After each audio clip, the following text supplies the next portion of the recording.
Hello दोस्तों, अधेश academy पर आपका स्वागत है। दोस्तों, हम कई बार सोचते हैं कि जब हम गवर्नमेंट सर्विस में सेलेक्ट हो जाएंगे तो उसके बाद में हमारी लाइफ बड़ी पीसफुल रहेगी, सिक्योरिटी रहेगी, हम लोग लाइफ को एंजॉय करेंगे। लेकिन कई बार ऐसा होता है कि हमारे बॉसेस इतने डिफ़िकल्ट आ जाते हैं कि हमें उनको टैकल करना बड़ा मुश्किल होता है। तो इस बार 2021 में एक ऐसी ही केस स्टडी आई है एक ऑफिसर की, जो कि एक ऐसे बॉस के साथ में उसको काम करना पड़ रहा है जो बड़ा डिफ़िकल्ट बॉस है। तो हमें क्या करना चाहिए, चलिए हम जानते हैं। तो सबसे पहले हम केस स्टडी को पढ़ते हैं। पवन एक स्टेट गवर्नमेंट डिपार्टमेंट में एज एन ऑफिसर काम करते हैं। 10 साल से वो इस पर काम कर रहे हैं। रूटीन ट्रांसफ़र्स जैसे कि गवर्नमेंट डिपार्टमेंट्स में होते हैं, उनकी पोस्टिंग एक दूसरे डिपार्टमेंट में हो गई। उन्होंने नया ऑफिस ज्वाइन किया 5 और कोलीग्स के साथ में। जो हेड थे उस ऑफिस के, वो एक सीनियर ऑफिसर थे जो कि ऑफिस फंक्शनिंग के लिए अच्छे तरीके से वाकिफ़ थे। पवन ने जब जनरल इंक्वायरी की तो उनको पता चला कि जो सीनियर ऑफिसर हैं उनकी रेपुटेशन जो है वो एक बहुत ही डिफ़िकल्ट और इनसेंसिटिव पर्सन की है, जिनकी अपनी फैमिली लाइफ भी डिस्टर्ब है। शुरू शुरू में सब कुछ ठीक चल रहा था, लेकिन कुछ समय के बाद में ही पवन ने महसूस किया कि जो सीनियर ऑफिसर है वो उनको हमेशा नीचा दिखाने की कोशिश करते हैं और बहुत समय वो अनरीजनेबल रहते हैं। जो भी सजेशंस और व्यूज़ पवन देते थे मीटिंग्स में, उसको तुरंत वो रिजेक्ट कर देते थे। और जो सीनियर ऑफिसर हैं वो अपना गुस्सा या डिस्प्लेजर सबके सामने दिखाते थे। ये एक पैटर्न सा बन गया बॉस की स्टाइल का कि पवन को हमेशा बुरा बताया जाए, उसकी कमियों को बताया जाए, उसको पब्लिकली ह्यूमिलिएट किया जाए। तो इससे ऐसा लगने लगा कि कोई सीरियस वर्क रिलेटेड प्रॉब्लम नहीं थी, बल्कि जो सीनियर ऑफिसर था वो किसी न किसी प्रिटेक्स्ट पे वो उसको मौका देखता रहता किस तरीके से उसको शाउट करे, किस तरीके से उसको ह्यूमिलिएट करे।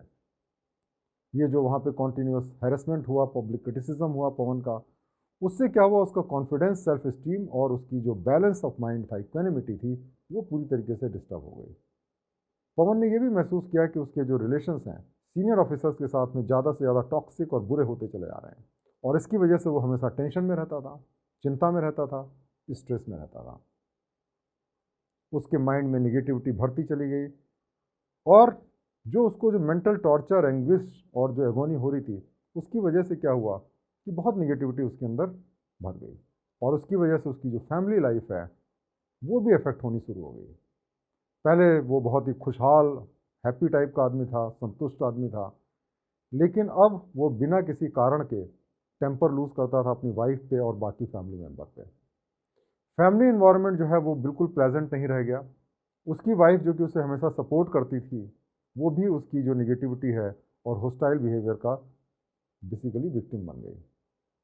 और जो हैरेसमेंट और ह्यूमिलिएशन उसको ऑफिस में होता था, उसकी वजह से क्या हुआ कि जो कंफर्ट है और हैप्पीनेस उसकी ज़िंदगी से पूरी तरीके से ख़त्म हो गया, और उसकी फिजिकल और मेंटल हेल्थ भी इससे अफेक्ट होने लगी। तो इसमें जो सवाल है वो इस प्रकार से हैं कि पवन के पास क्या क्या ऑप्शंस हैं इस तरीके की सिचुएशन को कोप अप करने के लिए।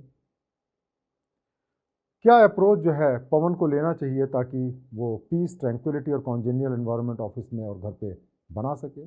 अगर आप एक आउटसाइडर हैं तो आपके क्या सजेशंस होंगे बॉस और सबॉर्डिनेट्स के लिए ताकि इस तरीके की सिचुएशन को ओवरकम किया जा सके और work performance, mental and emotional hygiene को मेंटेन किया जा सके। और इस सिनेरियो में किस टाइप की ट्रेनिंग जो है ऑफ ऑफिसर्स को अलग अलग लेवल पे गवर्नमेंट डिपार्टमेंट में सजेस्ट करेंगे। तो दोस्तों, ये जो है एक बहुत ही इंटरेस्टिंग और पर्टिनेंट केस स्टडी है। मैंने 25 इयर्स से भी ज़्यादा गवर्नमेंट सर्विस में काम किया है, और मैं जानता हूँ किस तरीके की सिचुएशन से हमें गुजरना पड़ता है। दोस्तों, जब आप प्राइवेट सेक्टर में जॉब करते हैं तो आसानी से आप एक जॉब से दूसरे जॉब में जा सकते हैं, लेकिन गवर्नमेंट जॉब को छोड़ना बहुत मुश्किल काम होता है। हम जब उसको ज्वाइन करते हैं तो हमें टिल रिटायरमेंट जनरली उसको काम करने की इच्छा होती है। ट्रांसफ़र पोस्टिंग आपके हाथ में नहीं रहती है, और इस वजह से इस तरीके की सिचुएशन आती है कभी कभी जब बॉस के साथ में आपकी नहीं पड़ती है और आपकी लाइफ जो है बड़ी डिफ़िकल्ट हो जाती है। तो चलिए इसका जवाब लिखते हैं। सबसे पहली बात यह है कि जो भी गवर्नमेंट ऑफिसर्स होते हैं उनको अलग अलग टाइप के बॉसेस को डील करना होता है अपने कैरियर में, और जैसा कि इस केस स्टडी से बिल्कुल इविडेंट है कि पवन जो है बहुत ही डिफ़िकल्ट टाइम से गुजर रहे हैं, और ऐसे समय उनको अपना कूल मेंटेन करना चाहिए, और सबसे जो रैशनल डिसीजन है ऐसी सिचुएशन में वो उनको लेना चाहिए। तो चलिए सबसे पहले हम बात करते हैं कि पवन के पास में क्या क्या ऑप्शंस हैं। पहला ऑप्शन ये है कि जैसा चल रहा है उस सिचुएशन के साथ में कंप्रोमाइज़ करें, और जो पेन और मिसबिहेवियर सीनियर ऑफिसर का है उसको टॉलरेट करते रहें। जैसा कि आप देख चुके हैं कि ऑलरेडी उनकी मेंटल और फिजिकल जो कंडीशन है वो उससे बुरी हो गई है, तो इसको हम बहुत सही ऑप्शन नहीं बता सकते। दूसरा ऑप्शन है कि छुट्टी पे चले जाएं। अच्छी बात है, लेकिन कई बार जो बॉस हैं अगर छुट्टी ना दें तो फिर आप क्या करेंगे, क्योंकि छुट्टी आपका कोई राइट नहीं है गवर्नमेंट सर्विस में। उसी तरीके से आप नौकरी से रिज़ाइन कर सकते हैं। ये एक बहुत डिफ़िकल्ट ऑप्शन है, क्योंकि गवर्नमेंट सर्विस में 10 साल से पहले से हैं। अब अगर रिज़ाइन करेंगे तो दूसरी गवर्नमेंट सर्विस पाना या दूसरा जॉब पाना इतना आसान नहीं होगा।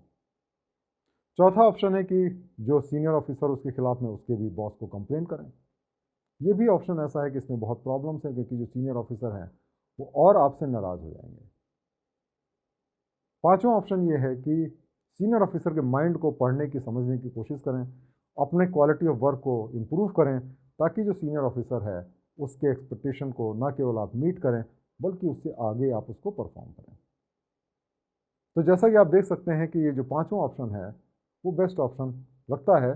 तो इस तरीके से ये ऑप्शंस जो हैं इसमें हमने डिस्कस किए। अब हम आगे जानेंगे कि क्या उसको करना चाहिए। तो सेकंड पार्ट पे आते हैं कि किस तरीके से वो पीस, ट्रैंक्विलिटी और कॉन्जेनियल एनवायरनमेंट जो है वो इस्टेब्लिश कर सकते हैं घर पे और ऑफिस पे। देखिए, जैसा कि इस केस स्टडीज ऐसा लगता है कि सारी गलती सीनियर ऑफिसर की है। ऐसा अक्सर होता नहीं है, क्योंकि कई बार क्या होता है, जो सीनियर ऑफिसर्स हैं वो जब रिजल्ट एक्सपेक्ट करते हैं, जब अपने जो सबॉर्डिनेट्स हैं उनको ईमानदारी से और मेहनत से काम करने को करते हैं, तो ऑफिसर्स उसके लिए तैयार नहीं होते हैं और वो उसको रिसेंट करते हैं। और जैसा कि इस केस स्टडी में दिया है कि जो बॉस हैं वो टफ टास्क मास्टर हैं, तो उनको रिजल्ट चाहिए। तो कई बार हो सकता है कि सीनियर ऑफिसर की उतनी गलती ना हो और जूनियर ऑफिसर की गलती हो, तो सीनियर ऑफिसर्स कई बार जो सबॉर्डिनेट्स को उनकी पुअर क्वालिटी ऑफ वर्क के लिए भी डांटते हैं। तो इसलिए पवन को चाहिए कि वो सीनियर जो ऑफिसर हैं उनके माइंड को समझे, मेहनत ज़्यादा करे और अपने क्वालिटी ऑफ वर्क को इम्प्रूव करे, ताकि जो सीनियर ऑफिसर के एक्सपेक्टेशंस हैं उसको वो मीट कर सके।